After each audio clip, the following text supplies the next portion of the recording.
नमस्कार।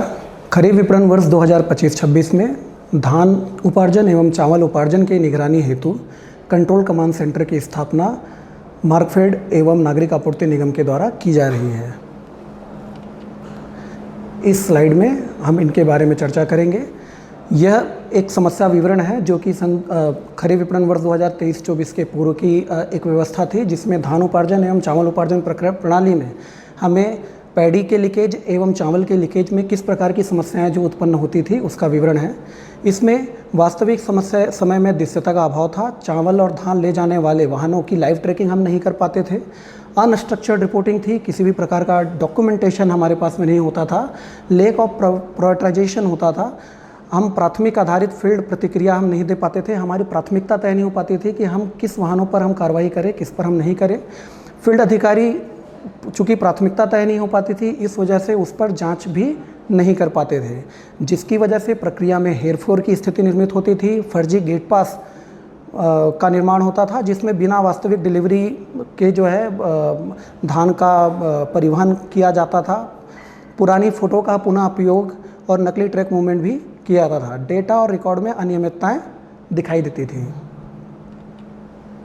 जिसके समाधान के लिए भारत सरकार द्वारा जनवरी 2023 में निर्देश जारी किए गए, जिसके अंतर्गत MTP मतलब मिनिमम थ्रेशोल्ड पैरामीटर के तहत धान एवं चावल परिवहन हेतु प्रयोग में लिए जाने वाले वाहनों में GPS ट्रैकिंग व्यवस्था लागू किए जाने के निर्देश दिए गए थे, जिसका पालन करते हुए छत्तीसगढ़ राज्य विपणन संघ मर्यादित एवं नागरिक आपूर्ति निगम द्वारा जितने वाहनों हैं सभी में GPS प्रणाली सफलतापूर्वक लागू की गई। वर्तमान में 10,000 से अधिक वाहनों में GPS प्रणाली लागू की गई है, जिसके द्वारा हम 2739 उपार्जन केंद्र, 150 भंडारण केंद्र एवं 2800 से अधिक राइस मिलों के साथ साथ 297 से अधिक CWC और SWC गोदामों का भौतिक सत्यापन और निरीक्षण हम कर सकते हैं एवं उसकी ट्रैकिंग जो है वो पोर्टल पर जियो टैगिंग किया जा रहा है। ये अभी वर्तमान व्यवस्था के बारे में एक फ्लोचार्ट है, जिसमें GPS डिवाइस एवं डेटाबेस की जो जानकारी पैडी प्रोक्योरमेंट सेंटर के माध्यम से हमारे हमारे सर्वर में जो सेव्ड है, उसकी एक प्रक्रिया को जो है फ्लोचार्ट के माध्यम से दर्शाया जा रहा है। जब भी कोई वाहन गेट पास जनरेट होता है प्रोक्योरमेंट सेंटर स्तर पर, संग्रहण केंद्र स्तर पर या SWC लेवल पर, उसका GPS व्हीकल का वेरिफिकेशन होता है। अर्थात ऐसा व्हीकल जिसमें GPS डिवाइस नहीं लगी है, उसके माध्यम से परिवहन नहीं किया जा सकता है। जब यह अपने प्रांगण में सोर्स में आता है और उसकी गेट पास में प्रविष्टि की जाती है, तो गेट पास में प्रविष्टि के समय उस वाहन का आवक गेट पास की फ़ोटो, उसका समय हमारे डेटाबेस में जाता है। और इसके पश्चात जब वो धान या चावल जब वो भर करके जब वो वापस जा रहा होता है, तो जावक गेट पास के समय की जो फ़ोटो है वो और जावक गेट पास का समय और उस बीच का टाइम ड्यूरेशन भी जो है हमारे सर्वर में सेव होता है। जैसे ही गेट पास एग्ज़िट होती है, एग्ज़िट गेट पास का निर्माण किया जाता है, तो ऑटोमेटिकली एक ट्रिप स्टार्ट हो जाता है। यह प्रक्रिया संपूर्ण स्वचालित प्रक्रिया है। ऑटोमेटिकली यह प्रक्रिया होती है, कोई भी मैनुअल ट्रिप यहाँ पे नहीं किया जाता है। उसका एग्जाम्पल इस डायग्राम के माध्यम से समझ सकते हैं। इसमें उदाहरण के लिए यह एक उपार्जन केंद्र है जो कि ब्लू सर्कल से दर्शित है, और यह ग्रीन सर्कल में जो है मिलर लोकेशन है जो कि मिल प्रेमिसेस को दर्शित करता है। यह उपार्जन केंद्र से लेकर के मिल परिसर के मध्य का एक रूट है, जिसके मध्य ही जो परिवहनकर्ता को परिवहन किया जाना है। इसमें जब भी कोई परिवहनकर्ता अपना वाहन उपार्जन केंद्र में लेके आता है, जैसे ही गेट पास की एग्ज़िट बटन शुरू होती है, ट्रिप प्रारंभ हो जाती है। ट्रिप प्रारंभ होने के पश्चात यह अपने मार्ग से होकर जैसे ही मिल प्रेमिसेस में जाता है, ट्रिप क्लोज हो जाता है। यहाँ पे एक चीज़ और ऐड करना चाहता हूँ मैं। उपार्जन केंद्र और मिल परिसर की जो परिसर में की एक सीमा होती है, यह 200 से 500 मीटर के बीच की होती है, उससे अधिक की नहीं। नेक्स्ट, उसी के कुछ उदाहरण हैं। यहाँ पे हम अभी जो अलर्ट भेज रहे हैं, हमारे पास में कुछ अलर्ट जनरेट होते हैं।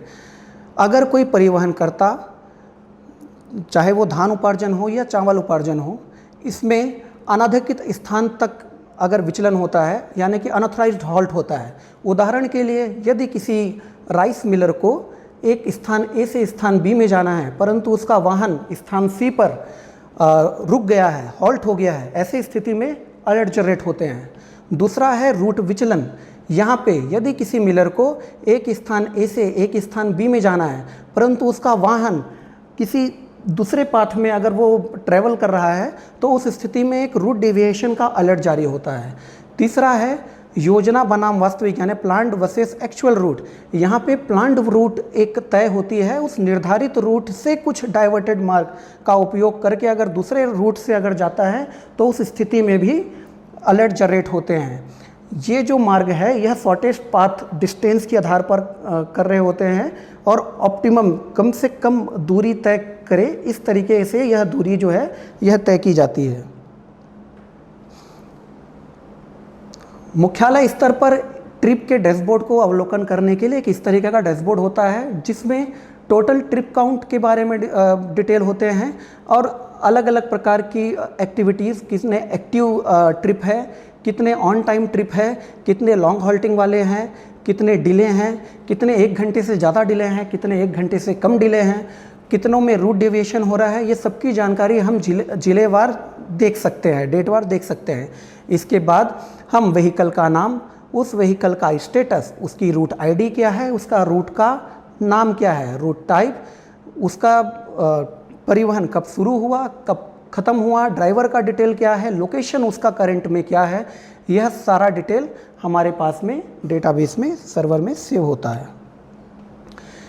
यह प्रक्रिया पूरी वर्तमान में लागू है, परंतु इस वर्तमान प्रक्रिया में कुछ कमियां हैं जिसके ऊपर मैं प्रकाश डालना चाहता हूं।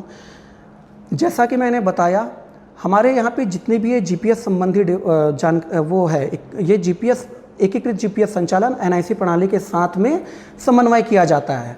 यहाँ पे जीपीएस प्रणाली के साथ साथ गेट पास की निर्गमन की जानकारी, समय अंतराल की जानकारी, मार्ग की जानकारी, ट्रिप प्रारंभ और एंड की जानकारी, ये सारी जानकारियों का समन्वय किया जाता है। साथ साथ रूट विचलन, वाहनों के ओवर स्पीड के बारे में जानकारी, लंबे ठहराव आदि के बारे में रियल टाइम अलर्ट और सूचना भी जारी किए जाते हैं। इसके संबंध में जिला स्तर पर जीपीएस डैशबोर्ड पर अलर्ट देखने की सुविधा दी गई है, परंतु यह सुविधा पर जिला अधिकारियों की एक सीमित पहुंच है, क्योंकि एक बड़े पैमाने पर यह अलर्ट देखने के पश्चात उनके पास में इसके संबंध में डिसीजन मेकिंग की, कम्युनिकेशन की और फीडबैक संबंधी समय का अभाव होता है। हम एक स्थान पर, एक ज़िले में 100 उपार्जन केंद्र है यहाँ पे उदाहरण के लिए, और 100 उपार्जन केंद्रों में एक समय में 400 वाहन लग रहे हैं, तो उन 400 वाहनों का जीपीएस ट्रैकिंग में किन 2 या 4 वाहनों में दिक्कतें हैं, उन 2 या 4 वाहनों के ऊपर में कार्रवाई की जाए, इसका डिसीजन मेकिंग का अभाव होने की वजह से, डेटा के लार्ज होने की वजह से कुछ कमियां प्रतीत होती है, जिसकी वजह से प्राथमिकता का अभाव होता है कि हम किस उपार्जन केंद्र में, किस मिलर के विरुद्ध, किस परिवहनकर्ता के संबंध में हम इस पर जांच करें, फील्ड अधिकारियों के द्वारा किस तरीके से कार्य का आवंटन किया जाए, इसका हम जो है समाधान आसानी से नहीं कर पा रहे थे। प्रभावी ढंग से इसका प्रबंधन भी नहीं हो रहा था। इसके साथ साथ फीडबैक और कम्युनिकेशन का मैकेनिज्म भी जो है थोड़ा कम हो जा रहा था। इसके साथ साथ पड़ोसी राज्य से जो अनियंत्रित धान की आवक की संभावनाएं होती है, जिससे शासन को संसाधनों की क्षति, वित्तीय क्षति और समय की क्षति की भी संभावनाएं होती है। उदाहरण के लिए सीमावर्ती राज्यों से लगे हुए जिले, उदाहरण के लिए महासमुंद, गरियाबंद, बीजापुर, सुकमा, ऐसे जिलों में पड़ोसी राज्यों से अवैध धान आने की संभावनाएं रहती है। उसका निगरानी अच्छे से ना हो पाने के कारण शासन को वैसे धान खरीदने की भी संभावना निर्मित होती है, उसमें समय का अभाव होता है, संसाधनों का अभाव होता है और शासन को वित्तीय हानि होती है। इस प्रकार की समस्याएं अभी भी हमें जो है वो प्राप्त हो रहे थे। इसके समाधान के लिए नागरिक आपूर्ति निगम एवं मार्कफेड के द्वारा कंट्रोल एंड कमांड सेंटर की स्थापना की जा रही है। इस कंट्रोल एंड कमांड सेंटर में वाहनों की एंड टू एंड निगरानी की जाएगी तथा केंद्रीकृत लक्षित अलर्ट अर्थात टारगेटेड अलर्ट जनरेट मॉड्यूल भी बनाया जाएगा। फील्ड अलर्ट रिस्पांस को बूस्टअप करने के लिए मोबाइल एप्लीकेशन बनाए गए हैं, जिसके माध्यम से नोटिफिकेशन जारी हो सके कि आपको टारगेटेड नोटिफिकेशन जारी होगा कि आपको इस व्हीकल की जांच करनी है, आपको इस उपार्जन केंद्र में इस जीपीएस ट्रैकिंग का पूरा यूज़ करके हम इसका एक नोटिफिकेशन भेजेंगे। एआई आधारित एकीकृत गेट पास फ़ोटो सत्यापन होगा। अभी तक जो गेट पास में जो फ़ोटो होते थे, अब फिर से मैं एक उदाहरण दे करके एक समझाना चाहता हूँ।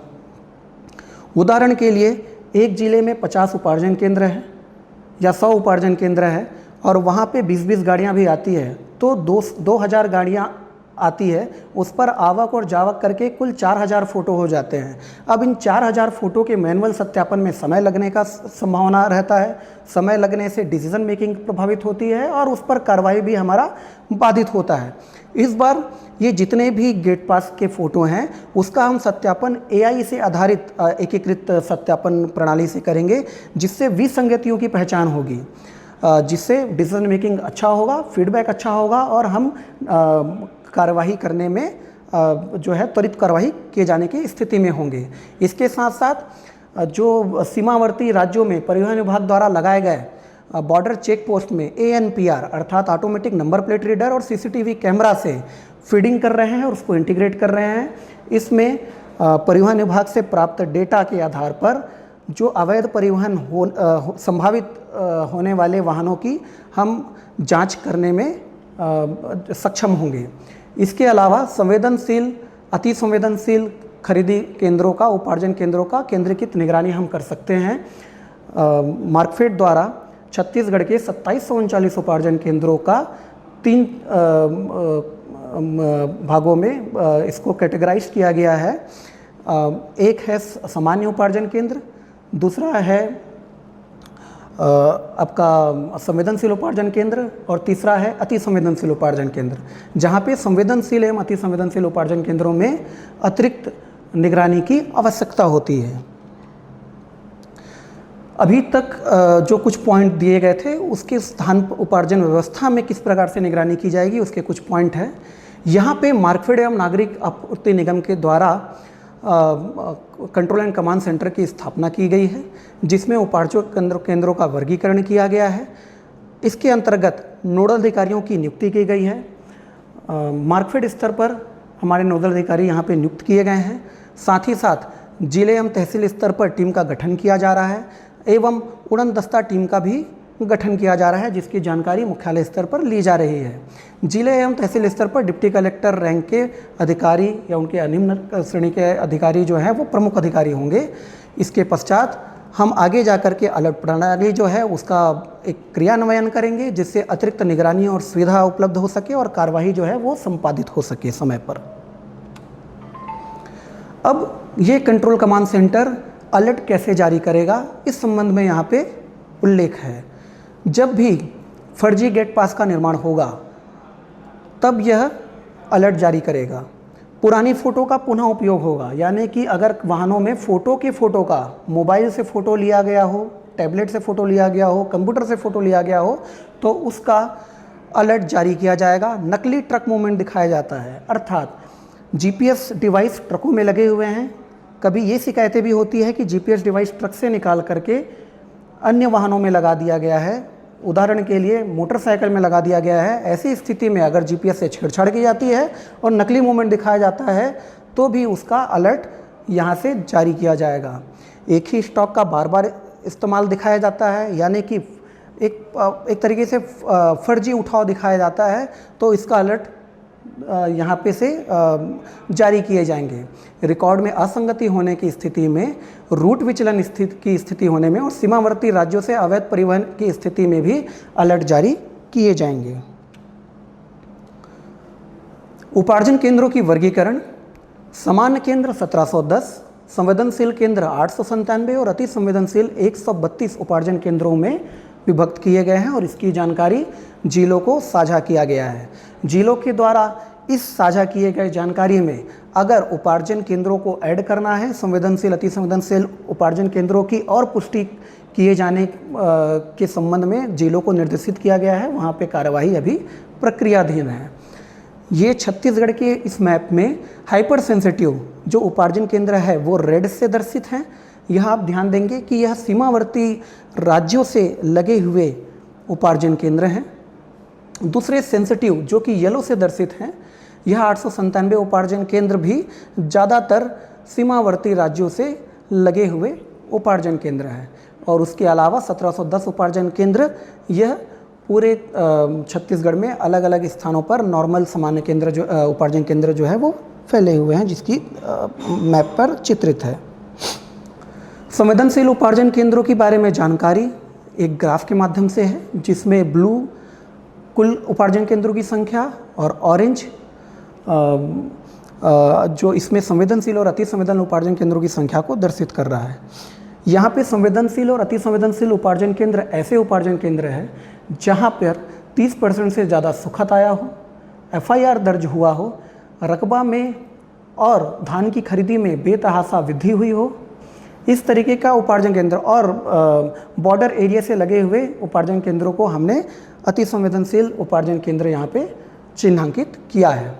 ये धान खरीदी की वर्षवार जानकारी है, जिसमें 2022-23, 2023-24 और 2024-25 की जानकारी है। 2022-23 ऑरेंज में, 2023-24 ग्रे में और 2024-25 येलो में मार्क है। 2022-23 की तुलना में 2023-24 और 2024-25 में काफ़ी ज़्यादा मात्रा में धान की खरीदी हुई है, यह इस ग्राफ में दर्शित है। GPS आधारित धान खरीदी की निगरानी करने से हमें क्या क्या लाभ होंगे, इस स्लाइड में दिखाई दे रही है। इससे हम GPS ट्रैकिंग के फ़ोटो सत्यापन करने पर अनियमितता पर हम तुरंत पता लगा सकते हैं और उस पर अनुशासनात्मक कार्रवाई कर सकते हैं, जिससे हम रिसाइकलिंग पर रोकथाम कर सकते हैं। रियल टाइम ट्रैकिंग और मॉनिटरिंग करने से और उसको हम डैशबोर्ड पर दिखाने पर, नोटिफिकेशन देखने पर अधिक सशक्त निगरानी हम कर सकते हैं। और इसके पश्चात निगरानी जब तेज़ होगा, डिसीजन मेकिंग तेज़ होगी, कम्युनिकेशन तेज़ होगा, तो हम कार्रवाई भी तेज़ कर सकते हैं और फीडबैक में भी तेज़ी ला सकते हैं, जिससे हम पूर्ण पारदर्शी और जवाबदेही एक सिस्टम की स्थापना कर सकते हैं और एक डेटा आधारित निर्णय और सुधार प्रक्रिया विकसित कर सकते हैं। इस कंट्रोल कमांड सेंटर के अंतर्गत जो एप्लीकेशन विकसित की गई है मार्कफीड के द्वारा, उसका कुछ स्क्रीनशॉट यहाँ पर उल्लिखित है, जहाँ पर हाई और डिस्ट्रिक्ट ऑफिस का वर्णन है। इसमें हाई डिस्ट्रिक्ट ऑफिसर का नाम रहेगा, इसमें कितने टिकट जनरेट हो गए हैं, कितने टिकट रिजॉल्व हो गए हैं, कितने टिकट पेंडिंग है, इसकी समस्त की डिटेल में जानकारी होगी। टिकट का अर्थ अलर्ट से है, ऐसे अलर्ट जो कि किसी प्रकार निगरानी में किसी प्रकार की अनियमितता परिलक्षित होने पर दिखाई देती है। इसमें उस टिकट से संबंधित सभी प्रकार की जानकारी, अर्थात वह किस DO नंबर से है, TO नंबर से है, वाहन नंबर से संबंधित है, किस मिलर से, किस ट्रांसपोर्टर से संबंधित है, किस संग्रहण केंद्र से संबंधित है, यह जानकारी पूरी डिटेल में वर्णित रहेगी विथ लोकेशन एवं टाइम। व्हीकल यहाँ पर जो कंट्रोल एंड कमांड सेंटर की प्रक्रिया की वर्तमान स्थिति के बारे में कुछ प्रकाश डालना चाहूँगा। हमने अभी एक मोबाइल ऐप विकसित कर लिया है और जिसको हमने जिलों पर साझा भी कर दिया है। इस पर हमने विशेष निगरानी के लिए जो एनालिटिकल मॉड्यूल भी जो है उसका विकास कार्य भी हमने पूर्ण कर लिया है। मार्कफेड मुख्यालय स्तर पर परियोजना की मॉनिटरिंग करने के लिए OIC को भी नामित कर दिया गया है। जिला एवं तहसील स्तर पर निगरानी कमेटी का गठन हो रहा है। उड़न दस्ता टीम का गठन हो रहा है, जिसकी जानकारी मुख्यालय द्वारा ली जा रही है। अति संवेदनशील उपार्जन केंद्रों का चिन्हांकन कर जिलों को भेजा चुका है। इसके बाद जितने भी जिला स्तरीय अधिकारी हैं उनका इस ऐप को इंस्टॉलेशन करवा के ID पासवर्ड जनरेट किया जा चुका है तथा इसका प्रशिक्षण दिया जा चुका है। ये कुछ अलर्ट से रिलेटेड डैशबोर्ड है। इस डैशबोर्ड में कितने टिकट जनरेट हुए हैं, कितने सॉल्व हुए हैं, कितने पेंडिंग है, कौन सा डिस्ट्रिक्ट है, कौन सा डिस्ट्रिक्ट में कितने टिकट हैं, कौन सा नॉर्मल यानी कि सामान्य उपार्जन केंद्र से संबंधित है, कौन संवेदनशील और कौन अति संवेदनशील से संबंधित है। कितने प्रतिशत टिकट संवेदनशील उपार्जन केंद्रों से और हाइपर सेंसिटिव उपार्जन केंद्रों से आए हैं, यह सब जानकारी यहाँ रहेगी। इसके अंतर्गत कितने पेंडिंग टिकट हैं, कितने सॉल्व टिकट हैं, वह कब क्रिएट हुए थे, कब सॉल्व हुए थे, उसका एक्शन क्या क्या हुआ है, यह सब जानकारी मुख्यालय स्तर पर देखी जा सकती है। इसमें कौन सा डिस्ट्रिक्ट से संबंध है, कौन से पीसी से संबंधित है, कौन से मिल से संबंधित है, कौन सा ट्रक नंबर से संबंधित है, कितना क्वांटिटी संबंध है, ये इस संबंध में संपूर्ण जानकारी हमारे कंट्रोल एंड कमांड सेंटर को प्राप्त होते रहेगी। इसी के तारतम्य में बॉर्डर एरिया पर परिवहन विभाग द्वारा लगाए गए कैमरे, जो ऑटोमेटिक नंबर प्लेट रीडर हैं एवं सीसीटीवी कैमरे हैं, उनका लाइव फुटेज हम प्राप्त कर रहे हैं। इसकी टेस्टिंग अभी वर्तमान में चल रही है। इसकी भी फीडिंग हम नोडल अधिकारी एवं जिला स्तरीय अधिकारियों को भेजते रहेंगे। यहाँ पे कुछ इम्पोर्टेंट बिंदु जो मैं बताना चाहता हूँ, यह पूरी प्रक्रिया जीपीएस ट्रैकिंग से और परिवहन से संबंधित अति महत्वपूर्ण विषयों पर केंद्रित है। यहाँ मिलरों के एवं उपार्जन केंद्रों के लेट लॉन्ग की स्थिति के सही होने की अत्यंत आवश्यकता होती है। अतः मेरे जितने भी जिले के संबंधित अधिकारियों से यह निवेदन होगा, खास करके जिला फूड अधिकारियों से, फूड अधिकारियों से यह निवेदन होगा कि वे इन संबंधित उपार्जन केंद्रों का एवं राइस मिलों का जो लेट लॉन्ग है उसका पुनः सत्यापन कर ले, ताकि किसी प्रकार की त्रुटि ना हो, क्योंकि अगर त्रुटि होगी तो गलत अलर्ट जारी होगा।